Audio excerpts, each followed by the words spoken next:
जय माता रानी दोस्तों, कैसे हैं आप सब लोग। मैं बहुत अच्छी हूँ और आज के वीडियो में हम देखेंगे कि कन्या पूजन हमें किस प्रकार से करनी है।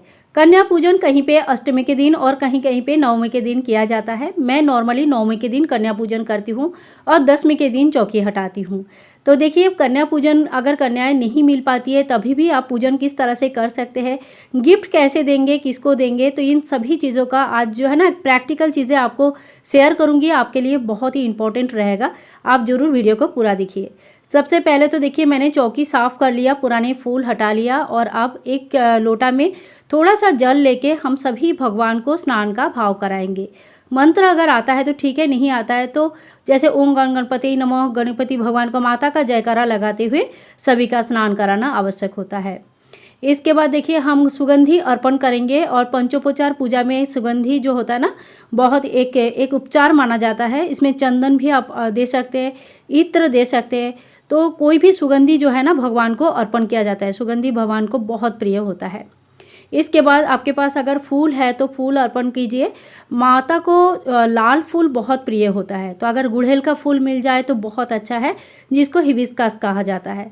और नहीं तो आपके पास जो भी फूल है वो फूल आप अर्पण कर सकते हैं।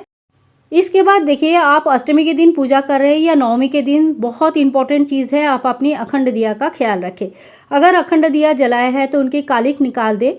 और कालिक कैसे निकालनी है, अखंड दीपक का अखंड कैसे रखनी है, इसके ऊपर पूरा डिटेल्स में वीडियो है। कृपया करके उस वीडियो को आप जरूर एक बार देख लीजिएगा। और इसके बाद देखिए, इसमें तेल डाल दीजिए या घी से अगर आपने प्रज्वलित किया है तो घी डाल दीजिए। एक बात और बताना चाहूँगी, कभी भी तेल और घी को मिक्स नहीं किया जाता है, तो आपने जिसका भी अखंड दीपक जलाया है वही कंटिन्यू रखे। इसके बाद देखिए, हम सभी भगवान को टीका कर देंगे। तो रोली से या कुमकुम से आप टीका कर सकते हैं, चंदन से भगवान गणेश जी को टीका कर सकते हैं।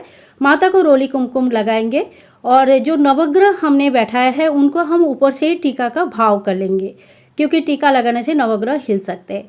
तो इसी तरह से सभी भगवान को हम टीका कर लेंगे। और जो आपने कुछ माला वगैरह अगर लिया है, जप कर रहे हैं, कुछ ग्रंथ पढ़ रहे हैं, तो उन सभी को हम टीका कर लेंगे। इसके बाद आप कोई ग्रंथ अगर पढ़ रहे हैं, कुछ बुक पढ़ रहे हैं, चालीसा पढ़ रहे हैं, तो उनको पढ़ाई आप जरूर कर लीजिए। तो आज का पाठ आप कर लीजिए। फिर हम धूप और दीप प्रज्वलित करेंगे और माता रानी की आरती करेंगे। ऐसे डेली जैसे पूजन होते हैं, इसी तरह से हमें माता रानी की पूजन करनी है। धूप दीप से माता रानी की प्रॉपर तरीके से आरती करनी है। कपूर की एक आरती आप जरूर कर लीजिए, एक ही कपूर का आरती कर लीजिए, बहुत अच्छा माना जाता है। आज देखिए, आज जो है ना छोला पूरी और हलवा के भोग बनाया जाता है। तो काला चने की आप सूखा सब्जी बना लीजिए, हलवा बना लीजिए और साथ में पूरी बना लीजिए। तो इसके यही भोग माता रानी को पहले लगती है। और कोई भी मिठाई जो घर पर लाए हैं या घर पर बनाए हैं और आपके यहाँ पे अगर खास कुछ बनता है तो उन सभी चीज़ों का माता रानी को भोग लगाया जाता है। इन भोग को लगाने के बाद कन्याओं में बांटा जाता है और घर के सभी मेंबर में आप इस भोग को लगा सकते हैं। माता रानी की संपूर्ण पूजन होने के बाद ही हम कन्या पूजन करते हैं। और इसके बाद हमें करनी है इस तरह से, गाय के गोबर का एक अंगारी हमें बना लेनी है और इसके ऊपर थोड़ी सी कपूर और गाय की घी डाल के हम इसमें हवन कर लेंगे। हवन अगर आपने डेली किया है तो अच्छी बात है, नहीं भी किया है तो कन्या पूजन के दिन आपको हवन अति अवश्य करना चाहिए। हवन का संपूर्ण विधि चैनल में अपलोडेड है। कौन से हमें आहुति देनी है, कितनी बार देना है, इन सभी चीज़ों का हमें चैनल में जो है ना अपलोड किया है, रिसेंट वीडियो है। आप चाहे तो एक बार चैनल पे माता रानी की बाकी जो वीडियोज़ है वो चेक कर सकते हैं, काफ़ी सारा नॉलेजेबल है, बहुत अच्छा रहेगा। इसके बाद देखिए, हवन कुंड को आप बहुत अच्छी तरह से पूजन कर ले। माता रानी को जो भोग लगा है वो हवन में आप आहुति दीजिए और फिर हाथ में थोड़ी सी जल लेके हम हवन को आचमन कर लेंगे, यानी कि हवन को शांत कर देंगे। इसके बाद देखिए, ज्वारे को भी हम सींच लेंगे, हाथ से थोड़ा सा जल लेके ज्वारे को भी हम सींच लेंगे। और इसी तरह से मेरा माता रानी का पूजन जो है अष्टमी के दिन या नवमी के दिन संपूर्ण हो जाता है। इसके बाद हमें करनी है कन्या पूजन। कन्या पूजन के लिए 9 कन्याओं को पूजा जाता है, साथ में एक लड़का भी पूजन करते हैं बहुत जगह पे, और उनके लिए भी गिफ्ट लाया जाता है। कन्या पूजन के लिए आपको 9 कन्याओं के लिए गिफ्ट लाना है। तो मैं नॉर्मली कैसे करती हूँ, मुझे हमेशा कन्याएं नहीं मिल पाती है क्योंकि इस दिन कन्याओं का बहुत ज़्यादा डिमांड रहता है। तो मैं कन्याओं के लिए समस्त प्रकार का जो गिफ्ट मैं जितना भी मेरे से संभव हो पाता है मैं लेके आती हूँ। अच्छा, कई जगह पे इस नारियल को भी भोग स्वरूप दिया जाता है, तो अगर आपके पास ऐसे आपके यहाँ पे ऐसा नियम है तो आप नारियल को भी नवमी के दिन भोग स्वरूप दे सकते हैं। वैसे कलश और सभी चीज़ों को जो विसर्जन और हिलाने का प्रोसेस है 10वीं के दिन ही होना चाहिए। इसके बाद देखिए, कन्याओं को आप घर बुलाइए, उनके पैर धुलाइए, महावर वगैरह बहुत जगह पे पैरों पे लगाया जाता है।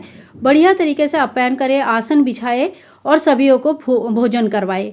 घर में जो हलवा, पूरी, सब्जी और जो भी आपका मिठाई आदि बना है उन सभी चीज़ों का कन्याओं को भोग लगाए। थोड़ा थोड़ा करके सभी कन्याएं जब खाएंगे और खुश होंगे तो माता रानी बोलते हैं 9 स्वरूप में आते हैं और इसी तरह से वो खुश होते हैं। जब कन्याओं को विदाई करेंगे तो उनके हाथ में कुछ दक्षिणा जरूर रखें। आप चाहे तो एक एक चुनरी जरूर दे सकते हैं उनको, उनके लिए जो भी गिफ्ट लाए हैं उन गिफ्ट को आप उनके साथ बांट सकते हैं। अब बात करते हैं अगर कन्याएं नहीं मिलती है तो क्या करना चाहिए। तो देखिए, मैंने ना कन्याओं के लिए इस बार इस तरह का टिफ़िन बॉक्स में लेके आई हूँ। साथ में कुछ दक्षिणा में रख दिया है और यहाँ पे जो है ना इस तरह का स्टील का टिफ़िन बॉक्स लिया है जो आगे चल के भी कन्याओं को काम आएगा। और यहाँ पे छोटी छोटी मैंने चुनरी लेके आई हूँ। ये चुनरी जो है कन्याओं को तो काम ज़्यादा नहीं आता है, पर उनके घर में जो भी माता रानी या भगवान बैठे हैं उनको उड़ाने के लिए उनको काम आएगा। अब मुझे कन्याएं जब नहीं मिलती है तो मुझे देखा 10वीं के दिन, नवमी के दिन या जिस दिन भी कन्या पूजन होता है, नॉर्मली अष्टमी और नवमी दोनों दिन नीचे काफ़ी सारे कन्याएं एक झुंड होकर घूमते हुए मिल जाते हैं। तो आप नीचे थोड़ा सा घर के बाहर खड़े हो जाइए तो आपको इस तरह से कन्याएं मिल जाएंगी, तो आप उनको दे सकते हैं। या तो फिर कोई भी मंदिर में चले जाइए, वहाँ पे काफ़ी सारे कन्याएं जो है ना आपको मिल जाती है। तो आप 9 से भी ज़्यादा दान कर सकते हैं उसमें, और अगर आपके 9 ही लेके गए हैं और ज़्यादा कन्याएं हैं तो आप दक्षिणा भी दान कर सकते हैं। तो मैं इसी तरह से ना, क्योंकि कन्याएं जो है ना इस दिन मिलना थोड़ा मुश्किल हो जाता है, तो मैं इसी तरह से कन्याओं के लिए सामान ले लेती हूँ, पैकिंग कर लेती हूँ और उनको अलग अलग इस तरह से दान कर देती हूँ। इसी तरह से दान करने से उनको भी खुशी होती है, क्योंकि उनको देने वाला ज़्यादा लोग नहीं होती है, उनको बहुत कम लोग देते हैं। इसीलिए आप इस तरह से कन्या पूजन कर सकते हैं। किसी मंदिर में कन्याओं को दान कर सकते हैं या अपने घर के बाहर जो कुंज घूमते हैं तो उनको भी दान कर सकते हैं।